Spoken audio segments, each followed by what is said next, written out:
Le sujet proposé initialement m'avait paru, il était rédigé différemment, un peu complexe. En fait c'est la pathologie de tous les jours. C'est quoi finalement? C'est deux maladies. Les deux maladies, après 50 ans, c'est la majorité des cas, c'est-à-dire que ce sont des patients, vous qui avez ou qui aviez une hypertension artérielle, traitée, équilibrée, et puis chez qui on découvre, par exemple, une spondylarthrite ou une polyarthrite rhumatoïde, ou c'est plus banalement un patient, vous, atteint d'un rhumatisme inflammatoire qui a une grippe, une pneumopathie infectieuse. Bref, c'est finalement quelque chose d'extrêmement courant. Cette association de 2, 3, voire plusieurs maladies. Alors, je ne sais pas si vous vous souvenez, pour les plus vieux, cette campagne de publicité, finalement, pour dissuader les jeunes de boire et éviter donc la mortalité chez les adolescents, c'était donc un verre, ça va, 3, bonjour les dégâts. Pareil pour la double peine. Je voudrais que ce soit des expressions qui, à l'issue de ce topo, soient bannies finalement, puisque vous verrez que cette prise en charge de plusieurs maladies qui s'ajoutent est finalement relativement gérable et acceptée et acceptable. Alors, définition, donc, prise en charge médicale, s'ajoute, et puis après, on parlera des comorbidités, de l'excès de médicaments, puisque l'association de plusieurs pathologies va, pas nécessairement, mais souvent aboutir à une prescription de plusieurs médicaments. Vous savez qu'il y a des associations de maladies qui sont attendues. Dans la polyarthrite rhumatoïde, on peut avoir, par exemple, un syndrome SEC, la maladie de Gougerot-Sjögren. Quand on a une spondylarthrite, on peut avoir avant, pendant ou après la survenue de lésions cutanées, d'un psoriasis. Quand on en a parlé précédemment, une spondylarthrite, on peut avoir, là aussi, avant, pendant ou après, une MICI, une maladie inflammatoire de l'intestin. Je vous parlerai également de la fibromyalgie, puisque c'est un problème qui se pose en diagnostic différentiel. Et enfin, de la grossesse, même si la grossesse n'est pas une maladie, elle pose néanmoins des problèmes dans la prise en charge du rhumatisme inflammatoire. Alors, pourquoi et comment prendre en charge donc, ce qu'on appelle les comorbidités? Comorbidité, donc, c'est une maladie, une ou plusieurs maladies qui sont associées au rhumatisme sans lien évident de causalité.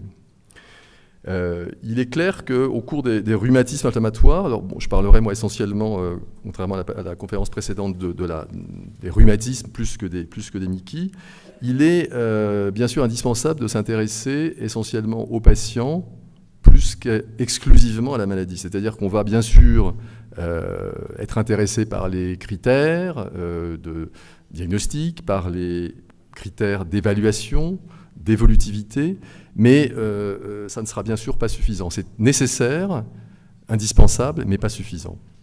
Vous savez que c'est un sujet qui est maintenant largement qui a été enrichi et dont on s'est rendu compte, c'est-à-dire qu'on a pris conscience que en plus du traitement et du contrôle de la maladie inflammatoire, eh bien, il fallait s'intéresser aux autres pathologies, les prévenir, les traiter, puisque la qualité de vie, la quantité de vie également était directement liée au contrôle de ces pathologies associées.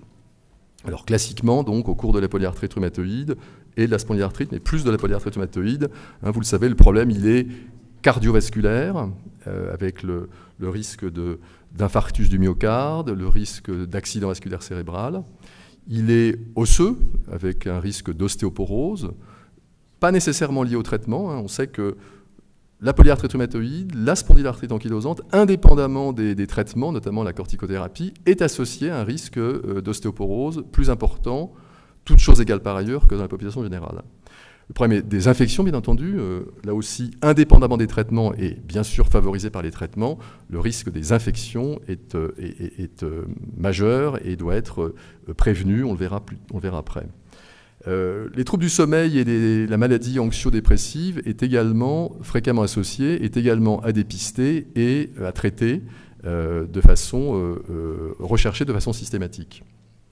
Alors, on s'est rendu compte que la complexité de ces associations faisait que dans certains cas, les rôles n'étaient pas très définis. Et on s'est rendu compte, par exemple, dans la polyarthrite rhumatoïde, le dépistage du cancer du sein par la mammographie systématique était moins bon que dans la population générale. Alors, il était moins bon parce que finalement, les rôles entre le généraliste potentiellement dépisteur et le rhumatologue n'étaient pas clairement définis. Donc chacun pensait que c'était l'autre qui l'avait fait. Et donc cette mauvaise adéquation, ce mauvais échange aboutit finalement à une moindre prise en charge dans une pathologie qui la nécessite. Ce qui renforce la nécessité de cet échange et de cette communication entre le généraliste et le spécialiste, le rhumatologue en l'occurrence. Alors vous savez que maintenant, pour limiter ce risque de mauvaise prise en charge, il y a des recommandations, des préconisations dans le dépistage et le traitement de toutes ces complications. Donc une polyarthrite rhumatoïde ou une spondylarthrite va avoir un bilan pré-thérapeutique et on va s'intéresser à son état cardiovasculaire, son état osseux, sa glycémie, son bilan lipidique, sa tension artérielle. Et donc on ne fait pas bien, nous, notre métier, on n'assure pas bien la consultation si on ne vérifie pas tout ça. Alors pas à chaque fois forcément, mais la tension artérielle, votre rhumatologue, dans sa consultation, qu'elle soit hospitalière ou libérale, doit, quand il vous voit tous les 3 mois, parce que votre polyarthrite va plutôt bien, votre spondylarthrite, doit vous prendre votre tension artérielle. C'est quelque chose qui est nécessaire. Et on se rend compte, en fait, en faisant quelques petits sondages, que c'est quelque chose qui est loin d'être fait dans la pratique courante, essentiellement, en tout cas c'est ce qui est allégué, je ne suis pas sûr que ce soit vrai, par le manque de temps. Par rapport à la prévention, donc une fois qu'on a fait le bilan cardiovasculaire, donc un bilan lipidique, une tension artérielle, eh bien, on va traiter ou adresser pour la prise en charge de ces pathologies avec des traitements hypocholestérolémiants, avec le contrôle de la tension ou avec des conseils pour le risque infectieux. Vous le savez, il y a des recommandations clairement de vaccination par rapport aux médicaments immunosuppresseurs que l'on prescrit. Le problème des comorbidités, il est complexe parce que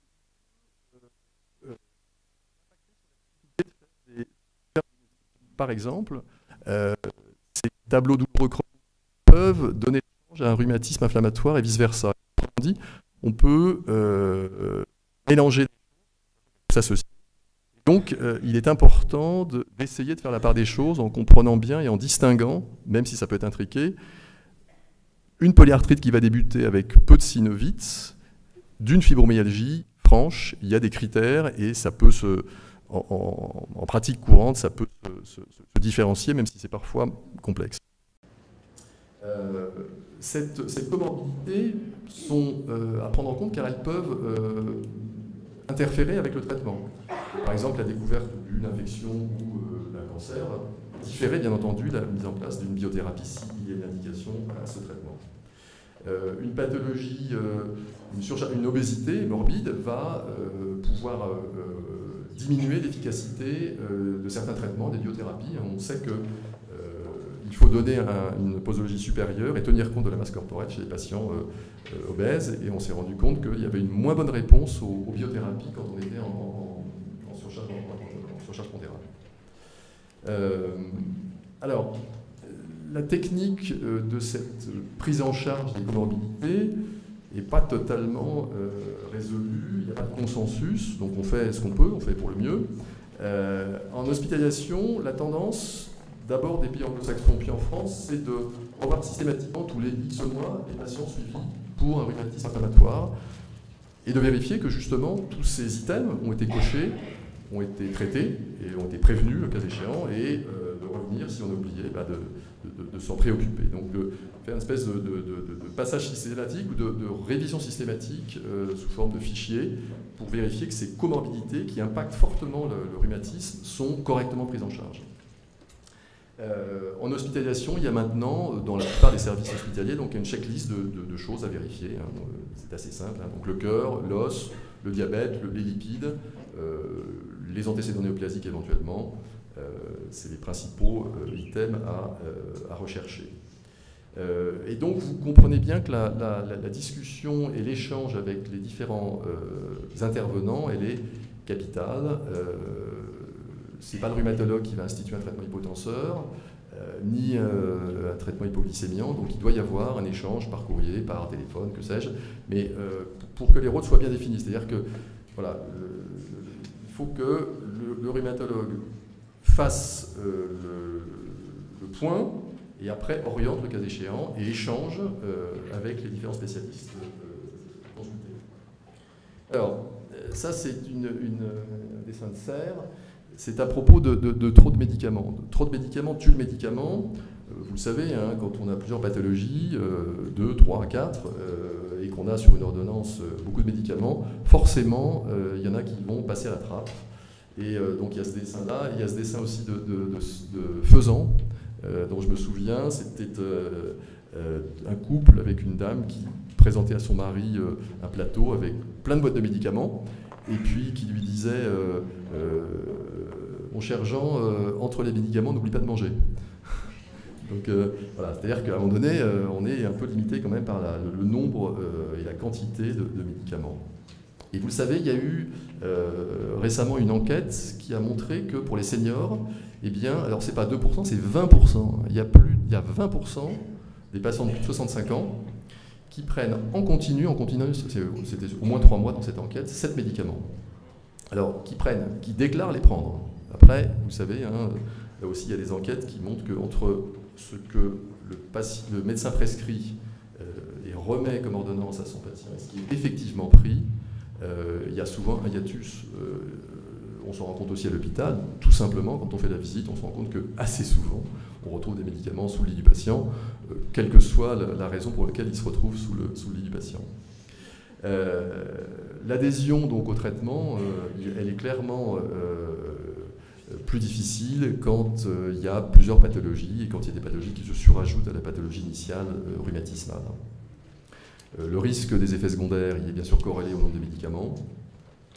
Et c'est pas tant la polymédication que la pertinence. C'est-à-dire que si ces médicaments, ces comprimés sont nécessaires, sont indispensables, il faut que le patient l'ait bien compris, mais il faut surtout qu'elles soient donc pertinentes. C'est-à-dire qu'on va essayer de, si on peut, et c'est le travail du consultant, de montrer au patient qu'il y a sans doute des médicaments qui ne sont pas nécessaires.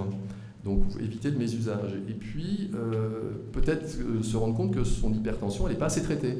Elle n'est pas assez traitée parce que peut-être que lui, le patient, de lui-même, il considère qu'il a trop de médicaments et qu'il a diminué de lui-même son hypotenseur. Donc c'est le sous-traitement pour une vraie pathologie. Et à l'inverse, éviter les surtraitements, les sous-traitements, puisque c'est ce qu'on voit en fait. Donc les patients qui prennent tout à l'heure j'entendais effectivement 8 grammes de paracétamol, voilà, c'est inutile. Et ça, c'est un travail qui prend du temps de l'explication de l'ordonnance et du contrôle et de l'interrogation du patient pour essayer, autant que possible, après il y a toujours cette subjectivité et cette absence de transparence parfois entre le patient et son médecin, et qui fait qu'on doit essayer d'optimiser en gros la prescription et d'essayer de motiver le patient pour qu'il ne dise plus ce médicament je n'en veux pas, ce médicament il sert à rien, moi je prends le médicament, mieux je me porte.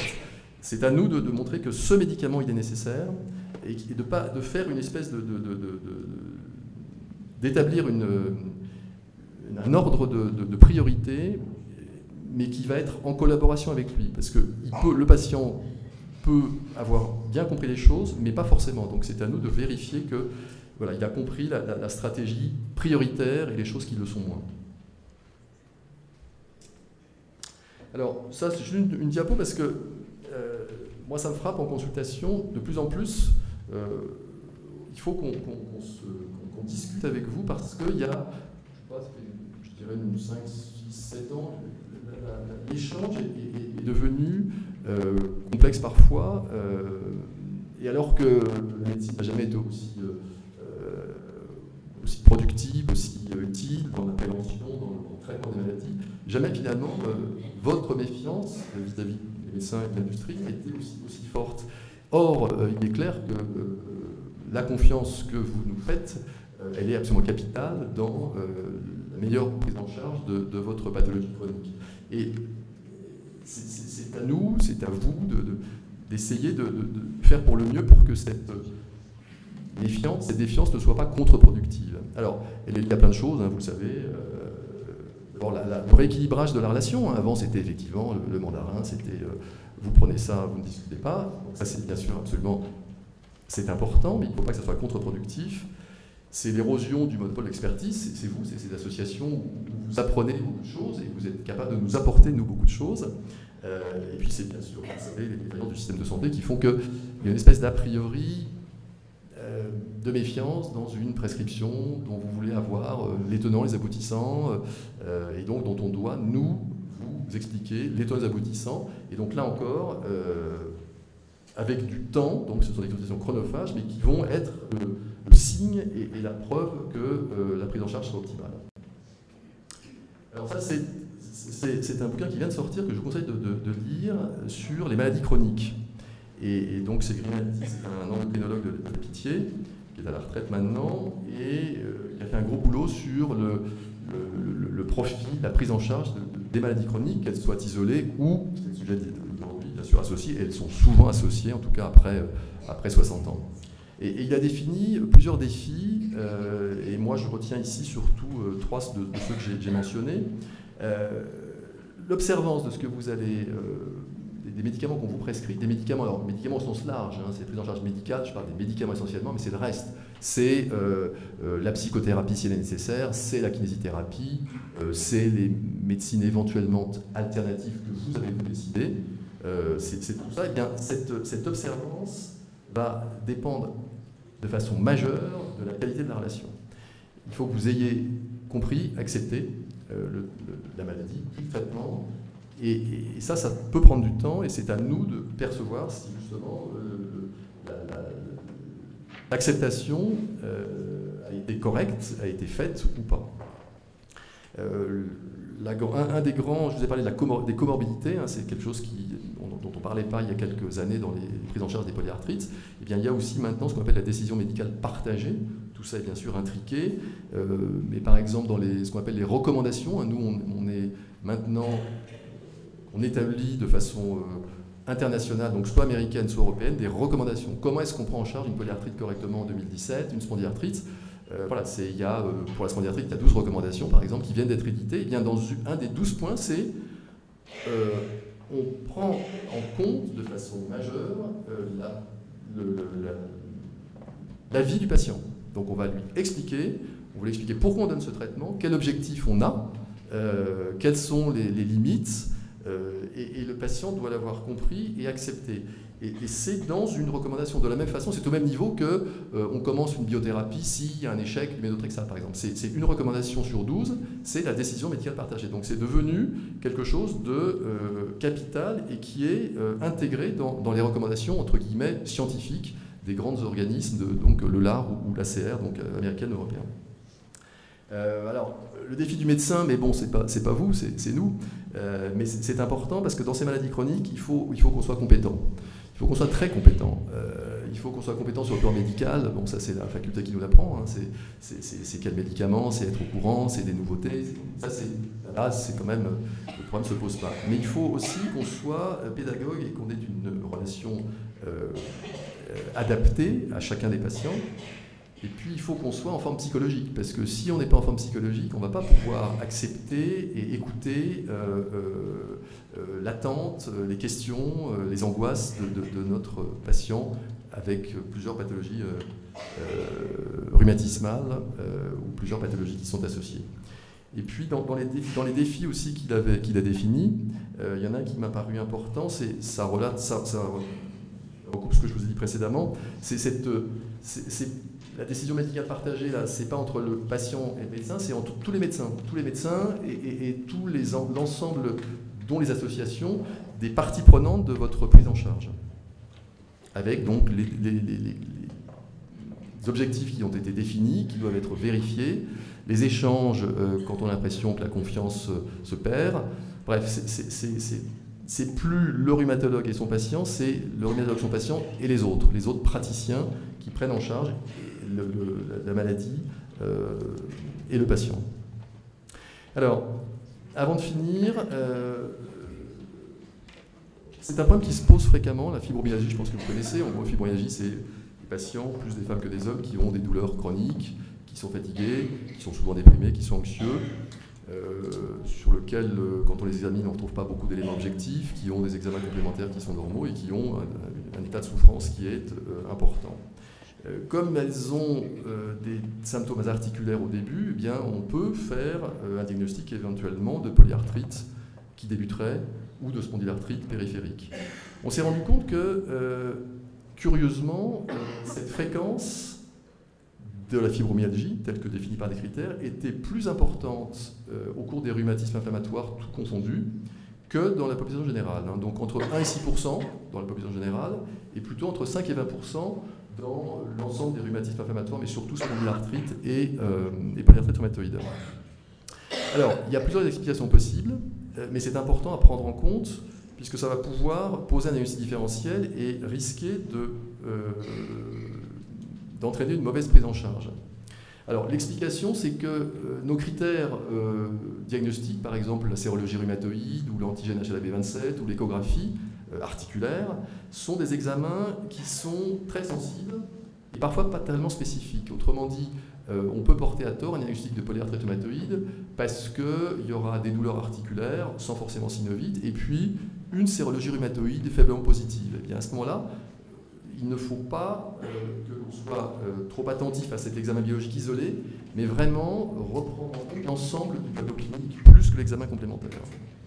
L'autre explication de cette intrication, c'est qu'on s'est rendu compte qu'il y avait une sensibilisation centrale, donc du système nerveux central, à une trop longue présence de stimulus. C'est-à-dire que des patients qui avaient une vraie polyarthrite rhumatoïde ou une vraie spondylarthrite, donc étaient soumis à des stimuli articulaires de façon chronique, et que ça pouvait induire une sensibilisation centrale donnant un tableau proche des douloureux chroniques. Et donc, la tendance actuelle, ça fait l'objet d'un article récent, c'est de considérer que la fibromyalgie n'est plus l'expression somatique d'une détresse psychologique, mais elle est un syndrome d'hypersensibilité centrale qui peut être secondaire donc à une maladie inflammatoire chronique.